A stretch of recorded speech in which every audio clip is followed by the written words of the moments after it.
ನನ್ನ ಹೆಸರು ಈಗ ತುಣುಕಾಕಿದೆ. ಸರ್ಕಾರದ ವತಿಯಿಂದ ಕುಮಾರಸ್ವಾಮಿಯ ಬಗ್ಗೆ ರಾಜ್ಯದ ಗೌರವಾನ್ವಿತ ರಾಜ್ಯಪಾಲರಿಂದ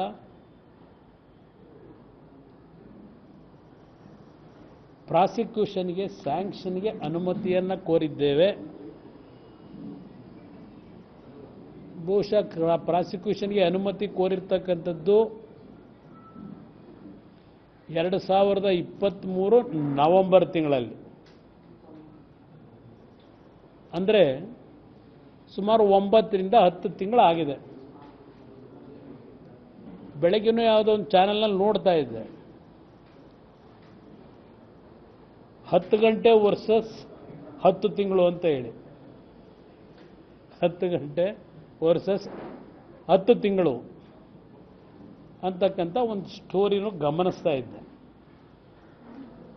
ಮತ್ತೆ ನಿನ್ನೆಯಿಂದ ಬೆಳಗ್ಗೆಯಿಂದ ಸಂಜೆವರೆಗೆ ಕುಮಾರಸ್ವಾಮಿಗೆ ಮತ್ತೆ ಏನೋ ಒಂದು ಗಣಿಯ ಸಂಕಷ್ಟ ಇವತ್ತು ಅವರ ಪಾಲಿಗೆ ಪ್ರಾರಂಭ ಆಗಿದೆ ಅಂತಕ್ಕಂಥ ಒಂದು ವರದಿಗಳು ಸುದೀರ್ಘವಾಗಿ ಎಲ್ಲ ಮಾಧ್ಯಮಗಳಲ್ಲೂ ಬಹಳ ದೊಡ್ಡ ಮಟ್ಟದ ಪ್ರಚಾರವೂ ದೊರಕಿದೆ. ಇಲ್ಲಿ ನಿಮಗೆ ಗಮನಕ್ಕೆ ನಾನು ತರ್ತಕ್ಕಂಥದ್ದು, ನವೆಂಬರ್ ತಿಂಗಳಲ್ಲಿ ಗವರ್ನರ್ ಮುಂದೆ ನನ್ನ ಪ್ರಾಸಿಕ್ಯೂಷನ್ಗೆ ಸ್ಯಾಂಕ್ಷನ್ಗೆ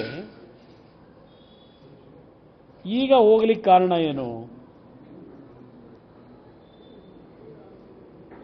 ಯಾವ ಕಾಂಗ್ರೆಸ್ ಸರ್ಕಾರ 2023 ಜೂನ್ ಜುಲೈನಲ್ಲಿ ಅಧಿಕಾರಕ್ಕೆ ಬಂದ ಮೊದಲನೇ ದಿನದಿಂದಲೇ ವರ್ಗಾವಣೆ ದಂಧೆಗಳನ್ನು ಪ್ರಾರಂಭ ಮಾಡಿದರು. ಅದರ ಬಗ್ಗೆ ನಾನು ಸ್ವಲ್ಪ ದೊಡ್ಡ ಮಟ್ಟದಲ್ಲಿ ವಾಗ್ದಾಳಿ ಮಾಡಿದಂಥದ್ದು, ಸರ್ಕಾರಕ್ಕೆ ಎಲ್ಲೋ ಒಂದು ಕಡೆ ಮುಜುಗರ ಪ್ರಾರಂಭ ಆಯಿತು. ಹಿಟ್ ಅಂಡ್ ರನ್ ಅಂದರು, ಪಲಾಯನವಾದ ಮಾಡ್ತಾನೆ ಕುಮಾರಸ್ವಾಮಿ ಅಂದರು, ಎಲ್ಲ ರೀತಿ ಮಾಡಿದ್ದು ನೋಡಿದ್ದೇನೆ.